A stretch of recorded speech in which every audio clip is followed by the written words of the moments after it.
Bien, el día de hoy, miércoles 20 de enero del 2021, ya estamos en este segundo programa del año y hemos invitado el día de hoy a quien agradecemos también a la doctora Elizabeth Sea. Ella es candidata por el partido Perú Patria Segura y está yendo con el número 3. Con ella vamos a conversar en este primer bloque de contacto político para conocer un poco más de ella, su experiencia laboral, su trayectoria política y las propuestas que está llevando en estas campañas generales. Doctora, muy buenos días, bienvenido a Villa María del Triunfo, gracias por venir a este programa y bueno, todos le damos la bienvenida para poder conversar con usted. Bueno, muchísimas gracias por la invitación a este programa Contacto Político, que es el favorito de toda la población de Villa María del Triunfo. Para mí es todo un honor estar aquí y poder compartir con ustedes las propuestas que vamos a llevar al Congreso por el partido Perú Patria Segura. Yo soy la candidata número 3. Doctora, cuéntenos un poco, primero para comenzar la entrevista, un poco su trayectoria, su experiencia laboral. También hemos visto un poco que usted es una persona muy preparada y la experiencia de verdad es importante en esta coyuntura porque hemos tenido lamentablemente congresos, candidatos presidenciales últimos presidentes, ¿verdad?, que han estado ya en el ojo de la justicia, ¿no? Entonces, cuéntanos un poco la experiencia que usted ha tenido y por qué decide postular al Congreso de la República. Bueno, en primer lugar, antes de hablar de experiencia profesional, a mí siempre me ha gustado definirme como soy una mujer, soy madre de una niña de 17 años a la cual yo he sacado adelante sola. Ella es mi principal orgullo. Me identifico mucho con la mujer peruana, estoy segura que también en Villa María Triunfo existen muchas mujeres que día a día sacan adelante a su familia. Soy abogada de profesión, tengo estudios de maestría en gestión pública y en derecho corporativo, así también especialización en derechos humanos y derecho internacional humanitario. Mi ejercicio profesional se ha dado tanto en instituciones públicas como en las instituciones privadas. He trabajado en el Tribunal Constitucional, en el Congreso de la República como asesora técnica, no política, técnica, y actualmente soy directora del Instituto de Derechos Humanos y Desarrollo de la Universidad de San Martín de Porres. Exactamente. Y después de ese trabajo y esa experiencia que ha tenido en gestiones, usted decide de un momento a otro, voy a postular este 2021 al Congreso. ¿Postuló en la complementaria o no lo hizo? Siempre he tenido ese bichito de la política. A mí me gusta muchísimo la política y he tratado siempre de permanecer cerca a los partidos políticos, por ejemplo, capacitando, ¿no?, a los integrantes. También trabajo mucho con lideresas locales en capacitaciones, porque creo que algo muy importante para nuestro país es que participemos en política. En realidad todos deberíamos de comprometernos con la política de nuestro país. Y bueno, en realidad esta pretensión ya venía desde hace mucho tiempo, pero yo siempre pensaba que tenía que llegar preparada, quería culminar mis estudios de maestría en gestión pública para poder aceptar este reto que ahora Perú Patria Segura me ha dado la oportunidad, ¿no? ¿Por qué justamente eso es lo que iba, ¿no? ¿Por qué usted decide apostar por el partido Perú Patria Segura? Quizás por la simpatía, quizás por la ideología política, o se le presentó la oportunidad en ese partido. En realidad, oportunidades he tenido en varias, pero en varias organizaciones políticas, a Dios gracias, en diferentes tiempos, pero decidí aceptar esta invitación por dos cosas muy importantes para mí.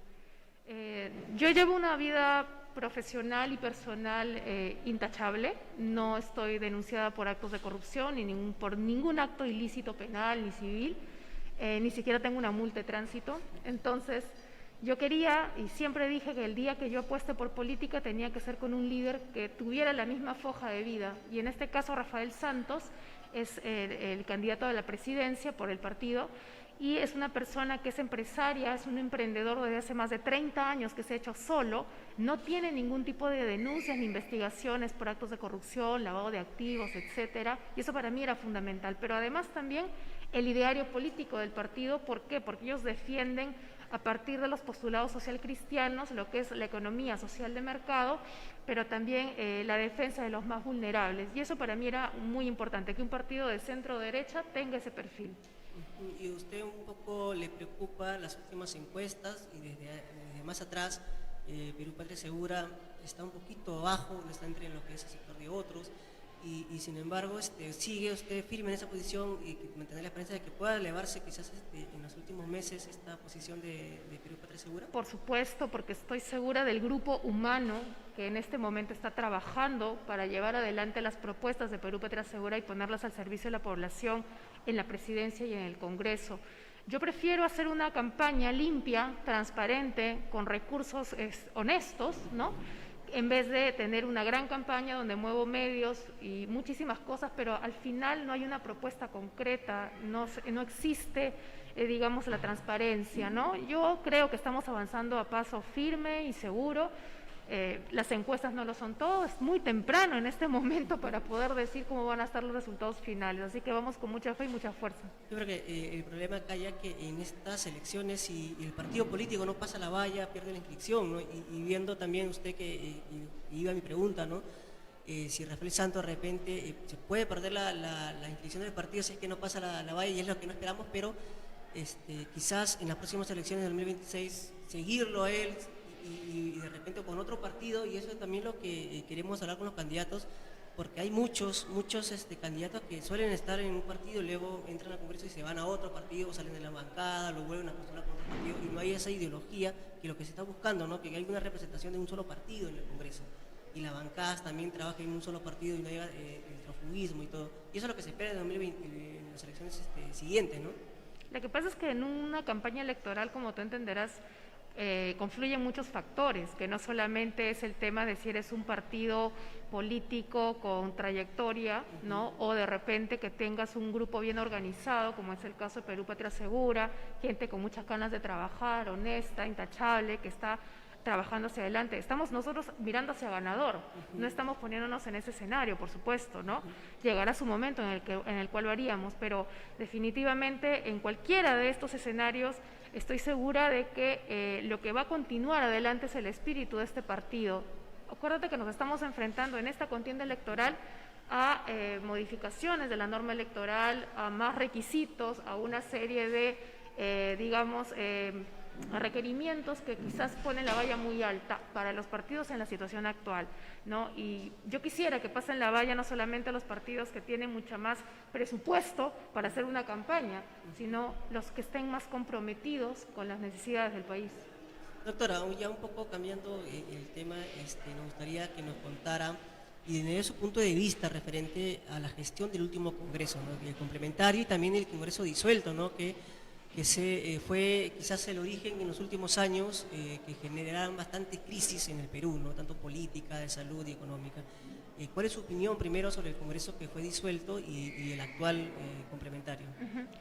Bueno, hay que ver que este debilitamiento del Poder Legislativo ni siquiera viene después del Congreso, a partir del Congreso disuelto, viene ya por décadas.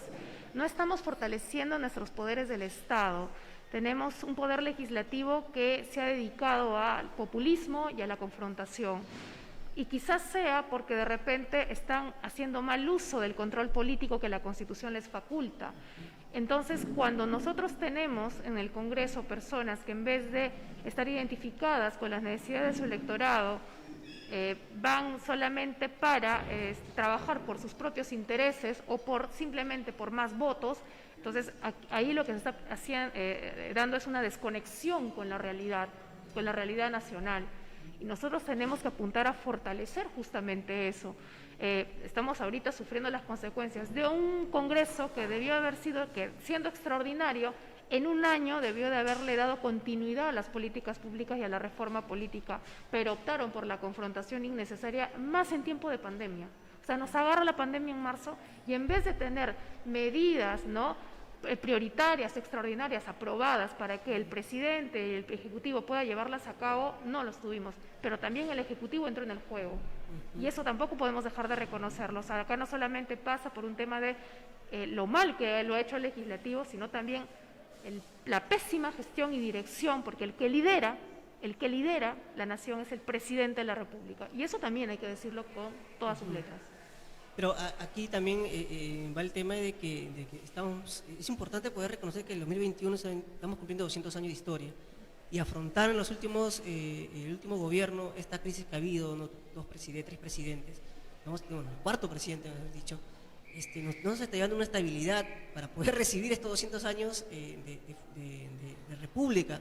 Y entonces poder elegir bien hoy los electores, a los candidatos, tanto al Congreso como al candidato al presidente, próximo presidente, es sumamente más complicado, y más aún si sumamos esta pandemia que nos está afectando a todos y que posiblemente estemos volviendo a una restricción, porque es probable que lleguemos a la cuarentena de nuevo. Entonces, ¿cómo poder hacer una campaña? ¿Cómo poder llegar ese mensaje a la población que somos el candidato o es el candidato adecuado para la próxima gobierno, el próximo Congreso? Es muy difícil lo que tú preguntas porque nos enfrentamos a la decepción, a la desconfianza del electorado plenamente justificada, que en este momento ya no creen lo que tú les dices. Tú les puedes decir, de repente yo voy a lograr la estabilidad económica, voy a lograr la estabilidad política en el país, vas a tener empleo, vas a tener salud, educación, pero ya no te creen. ¿Y ya no te creen por qué? Porque ya están cansados de vivir la experiencia del político que promete, y sobre todo los congresistas, que prometen lo que no pueden cumplir.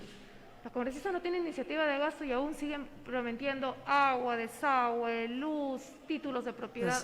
Eso no lo puede hacer un congresista, y hay que decirlo. Pero lo que sí podemos hacer, y es algo que yo prometo y es mi compromiso con la población, es a partir de lo que dice el reglamento parlamentario, que es el control político, nosotros tenemos la facultad de fiscalizar el gasto público, y eso es algo que los congresistas no han hecho. Y yo estoy justamente ahí llevando una propuesta concreta de reforma del reglamento para que usted, señora que usted me está escuchando, pueda fiscalizar a ese congresista que usted va a elegir en estas elecciones, para que usted pueda decir en las urnas, en el siguiente periodo, tú no vuelves nunca más a la política, porque ya basta de repetir el plato con los partidos y los mismos congresistas que te prometen de todo y al final no hacen nada. Por ejemplo, una de sus propuestas me mencionaba hace un momento es fiscalizar el gasto público. ¿Cómo se debería este trabajo de fiscalización por parte del Congreso y de sus funciones? Porque tenemos lo que es la Contraloría, ¿no? El Contralor de la República, que está velando lo que son los gastos administrativos, pero estos últimos años, la verdad, el fiscal no ha hecho, el Contralor no ha hecho un trabajo adecuado, déjame decirte, porque aquí justamente en Lima Sur hay un problema latente en lo que son los gobiernos locales en el tema de la falta de transparencia. Entonces, la Contraloría está quedándose bastante en los gobiernos locales, solamente exhortando, pero la población quiere ver resultados, quiere ver la transparencia de una gestión. En este caso, dentro de su propuesta de llegar al Congreso, ¿cómo se realizaría esta fiscalización para que toda la población esté tranquila que cada gasto se estará efectuando de una manera correcta? Muchas gracias por tu pregunta, y ahí va la propuesta. En el reglamento parlamentario existe la función de control político. Dentro de esa función está especificada que un congresista puede fiscalizar la ejecución y el uso de los bienes públicos y recursos del Estado. Entonces, ¿qué es lo que hacen los congresistas cuando van a fiscalizar? ¿No? Dice, van a una población en su función de representación, de repente la semana de representación, y el poblador le dice, señor congresista, mire, no nos han terminado las pistas, no han terminado de construir el colegio. ¿Qué hace el congresista? Llega a su despacho, ya, hazte unas cartas, ¿no? Y pídele al ministro de Educación que te informe qué pasó con ese colegio, que te informe al Ministerio de Transportes qué es lo que pasó con esa carretera. Te responden y terminó la cosa, no pasó nada. ¿Yo qué es lo que propongo? Que una vez recepcionada por el congresista esa denuncia de ese poblador, sea por su despacho o sea también por su semana de representación, inmediatamente ingrese a una ventanilla virtual que registre todas esas denuncias, y esas denuncias tienen que pasar a las comisiones para que las comisiones den cuenta y ahí comiencen a llamar a las autoridades, ministros, etcétera. Inmediatamente, a la par, se tiene que dar cuenta la Contraloría General de la República si es que hay algún tipo de sospecha en casos de malversación de fondos, inconducta funcional, ¿no? Delitos de corrupción. Y el seguimiento tiene que hacerlo el congresista. Y el congresista al final tiene que llevar una respuesta a ese poblador de qué pasó. Y si no pasó nada, bueno, señores, si ese ministro no hizo nada, si ese alcalde no hizo nada, bueno, existen pues las herramientas en la Constitución para poder hacer validar esa responsabilidad funcional y política de esa autoridad. Pero si nosotros no hacemos que el congresista trabaje, entonces, ¿para qué los estamos eligiendo? ¿Será posible realmente poder llevar toda esta secuencia, este conducto regular para que realmente se haga efectiva esta fiscalización? Porque justamente las comisiones del Congreso están metidos más en temas de gobierno, fiscalización de ministerios. Últimamente el presidente de la Comisión de Fiscalización, Edgar Alarcón, se dedicó más a fiscalizar al presidente que estar viendo los gobiernos locales y a las personas que le estaban faltando, no le entregaban su canasta, no le llegaban lo que era sus bonos. Entonces, viendo todos estos detalles, priorizar más el tema más político, ambiciones políticas, y no ver la realidad. Entonces, ¿cómo poder también llegar a que el Congreso trabaje en estos puntos alejados, problemas que son alejados de la capital? Por eso te digo, es que para eso está el congresista, es que es parte de la función. O sea, no es que, ¿cómo va a ser el congresista para cumplir? Tiene 5 años y es parte de su función, está en el reglamento parlamentario. O sea, nada de lo que te he dicho es inventado, solamente que hay que crear los canales y para eso tienes que modificar ese reglamento para hacerlo más operativo. Y no es operativo, es muy político. Y nosotros sabemos que en este momento lo que necesita la población, ¿qué cosa es? Medidas eficaces, operativas. O sea, el congresista que está ahí ganando sus 15,000 soles tiene un asesor principal, tiene 2 asesores adicionales, tiene 3 técnicos a su cargo. O sea, esa gente tiene que chambear. Esa gente que también recibe un muy buen sueldo, porque yo he sido asesora, tiene que trabajar. Tiene que hacer esa documentación, hacerle el seguimiento. O sea, no es que el congresista se tenga que repartir en 1,000. Tiene gente en su despacho. Y en las comisiones también hay asesores principales, asesores técnicos, secretarías técnicas. Hay gente. Hay Bueno, gente entonces, y ese dinero sale de todos los peruanos. es importante poder ver, ¿no?, el presupuesto, estar en el ojo de ese dinero, que se realmente llegue a su destino marcado, ¿no? Así Porque es. acá los últimos de los problemas de Lima son el presupuesto que ha habido para lo que son las ollas comunes, y sin embargo hasta la fecha nadie dice nada, las autoridades locales no dicen nada, y tampoco el gobierno central. Me gustaría que nos comentara otra de sus propuestas, más allá de lo que es la fiscalización del presupuesto, qué es lo que está ofreciendo en esta campaña, qué es lo que usted quiere llegar a dar a conocer a la población sobre sus propuestas. Por supuesto. Otra de mis grandes luchas va a ser fortalecer la institucionalidad policial. En este momento los policías están siendo maltratados, siendo ellos los que están dando la cara en la primera línea contra el COVID. Los policías, y estoy hablando de los oficiales, los suboficiales, el que da la cara, el que pone el pecho, el que sale a la calle a cuidarnos, ellos no tienen, por ejemplo, acceso a una sanidad de calidad, que es lo que propongo ahí, hablando del tema justamente de la Contraloría.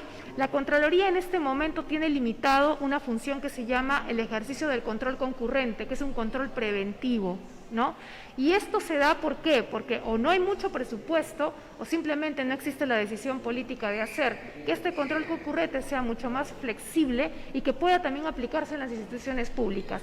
Yo estoy proponiendo que exista control concurrente a partir de la modificación de la norma del régimen policial en la adquisición y la compra de los bienes económicos y financieros que están destinados a la sanidad, y que no solamente sean las auditorías médicas internas. Además de eso, también para transparentar los convenios con las IPRES privadas, y para que también las policías, no solamente oficiales, sino también en situación de retiro, puedan tener acceso a una atención más especializada, y no existe en este momento. Tú te vas al hospital de policía, un hospital que tiene más de 2 años construyéndose y no tiene aparatología, no tiene ni siquiera medicinas básicas para los internamientos en UCI. He tenido, ya los tiene Dios en su gloria, mi padre y mi madre han sido policías, pertenecientes a la PIP, honor y gloria para ellos, y mis padres me mantuvieron, a mí me educaron con el sueldo de policía. O sea, mis padres no han sido coroneles, no han sido generales, han sido policías de terreno, así es. Y mis padres me sacaron adelante. Yo sé lo que se sufre, yo sé lo que es atenderte en un hospital de policía y tener que esperar, no en un consultorio médico, ahí en la puerta con tu banquito bien sentadita hasta que te puedan atender. Los policías están ahí tirados en los pasillos. No hay UCI, hay un área de emergencia donde están todas las personas que entran gravemente porque no tienen un cuarto. Ese es el trato que el gobierno le está dando a nuestra policía. La reorganización, si bien es cierto, comienza también por cambiar cabezas, todo lo que tú quieras, pero tienes que cambiar adentro. Si tú no rompes esa cultura de microcorrupción que existe en esta institución, la institución no va a poder salir adelante. Esa es una de mis principales propuestas. Excelente, y poder también conocer esta problemática de la Policía Nacional que hoy por hoy, bueno, está siendo muy maltratada por el gobierno, y pretender de que en menos de 8 meses podías hacer la reforma policial era complicado. Un gobierno que solamente, aparentemente, está buscando lo que es el populismo también, al igual que en un congreso, el último congreso, ¿no?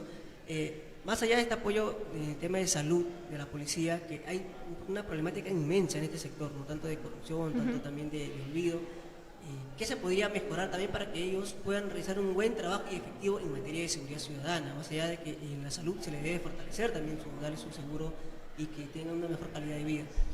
¿Qué se puede proponer para que la policía también pueda mejorar la seguridad pública en esta situación? 2 propuestas adicionales, porque en realidad yo tengo una propuesta amplia para el tema de la policía. Cuando yo llegue voy a trabajar 4 flancos. Te voy a mencionar 2 más de ellos. Hay pocos candidatos que también no el tema de la policía más que el tema operativo, ¿no? Pero también va más allá. Así es que es un tema integral.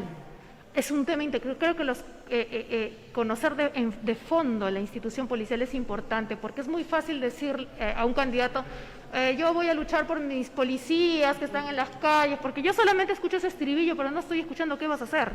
Y es importante cómo lo vas a hacer.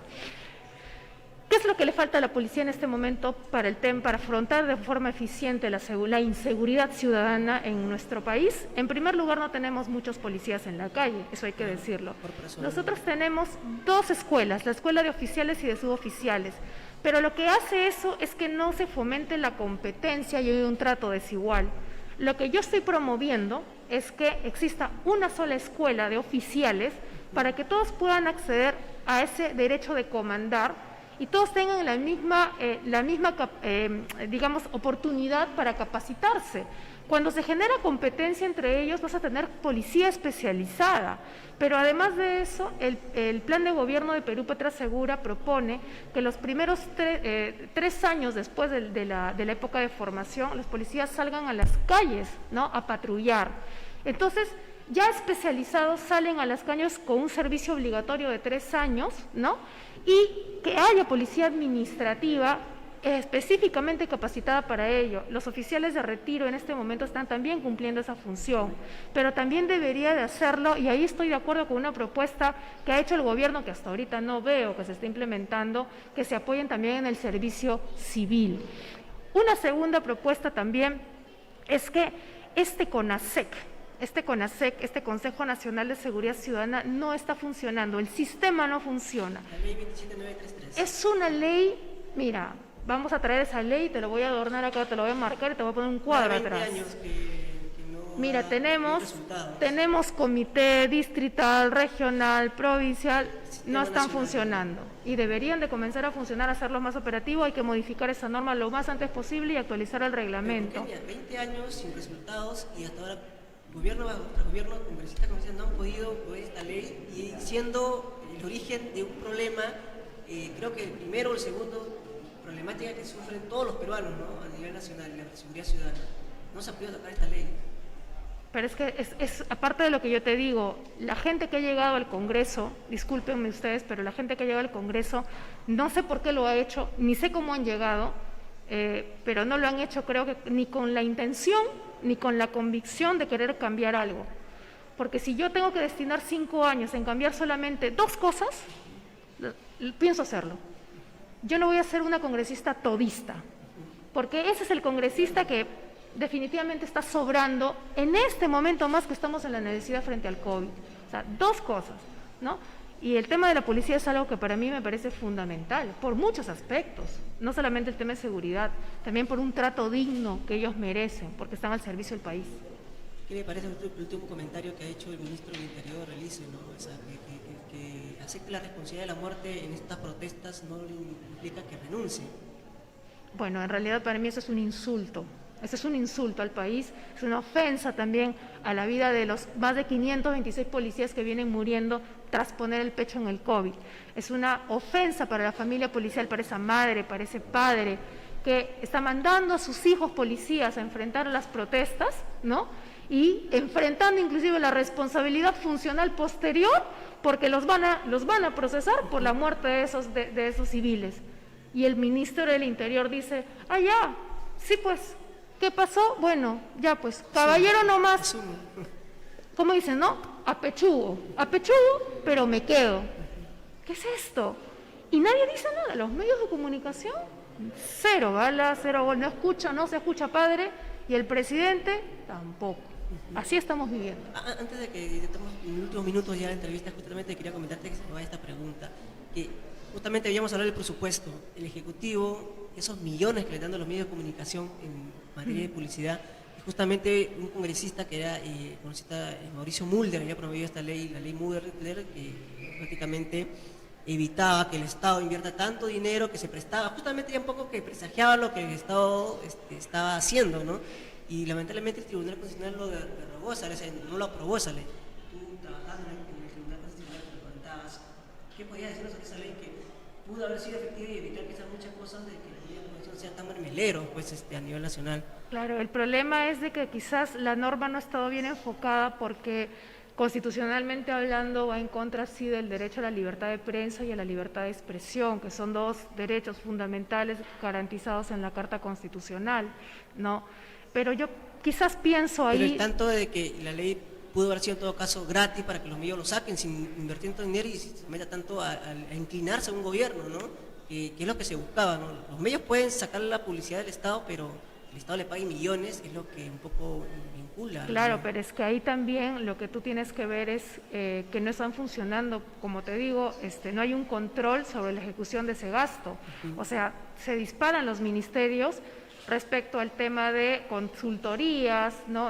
Consultoría comunicacional, etcétera, y se van millones en vez de ir, por ejemplo, al tema preventivo, que tendría que ir directamente a la población. Es el caso, por ejemplo, en el Ministerio de la Mujer, el programa de violencia intrafamiliar, que es uno de los casos, si tú te vas a la ventana de consulta migrable del MEF, tú vas a ver que en el tema preventivo destina el 90% a gastos administrativos y de asistencia social. ¿Eso de qué sirve si al final esa mujer vuelve al círculo de violencia? Pero vamos a ver el presupuesto que va a la publicidad, al marketing, ahí sí, directo todo. Yo pienso que ahí se hubiera trabajado quizás mejor una política de topes, ¿no? Quizás tipo la franja electoral como lo que ha pasado ahora, ¿no? Un tope, Pero ¿no? también se están gastando el Jurado Nacional millones en la franja. Así es, pero quizás establecer un tope para los medios, como ahora se ha establecido, y de ese tope no se pasa, cosa que se controla un poco el gasto y también ahí pues entrar a fiscalizar. Pero es que eso no se ha hecho. Entonces, ¿qué es lo que hace el Congreso? Facilista, ¿no? Sacamos una ley donde nos tiramos abajo todos los derechos y si el tribunal lo observa es culpa del tribunal. No, es que eso es muy fácil. Eso es muy fácil. ¿Por qué mejor no se ponen a chambear los congresistas de acuerdo a su reglamento parlamentario? Doctora, gracias por estos minutos, este bloque y contacto político. Estos últimos minutos quizás se los dejo para que usted dé un último mensaje a aquellas personas que nos están viendo y puedan optar por una buena decisión. Bueno, conozco que es una persona muy preparada usted. Muchas gracias. Y esperamos que, bueno, está la cámara ahí, pero puede dar su último Muchas minuto gracias. para que Muchas se gracias. dirija a las personas. Bueno, quiero dirigirme sobre todo en este momento a las madres de familia. Quiero saludarlas muy afectuosamente. Quiero, por favor, pedirles a ustedes que vuelvan a confiar en la política nacional. Quiero confiarles a ustedes también que de salir yo elegida voy a cuidar que sus hijos tengan un mejor futuro, hacer un mejor trabajo de fiscalización, sumar esfuerzos con otros congresistas que también sé que tienen otros candidatos que tienen la misma intención, pero volver a confiar, es bueno volver a confiar, pero sobre todo informarse bien. Infórmese usted de a quién está eligiendo, vea su hoja de vida, vea su trabajo, vea quién es y dele su voto. Así no sea a mí, al que usted le dé su voto, que sea un voto informado. Por favor, que esté en sus manos, ¿no? Señor ama de casa, señor padre de familia, joven que me escuchas, está en tus manos cambiar este futuro político de nuestro país y hacer realmente política responsable. Ok, doctora, muchas gracias. Gracias. Bien, nos vamos entonces a este primer bloque de contacto político.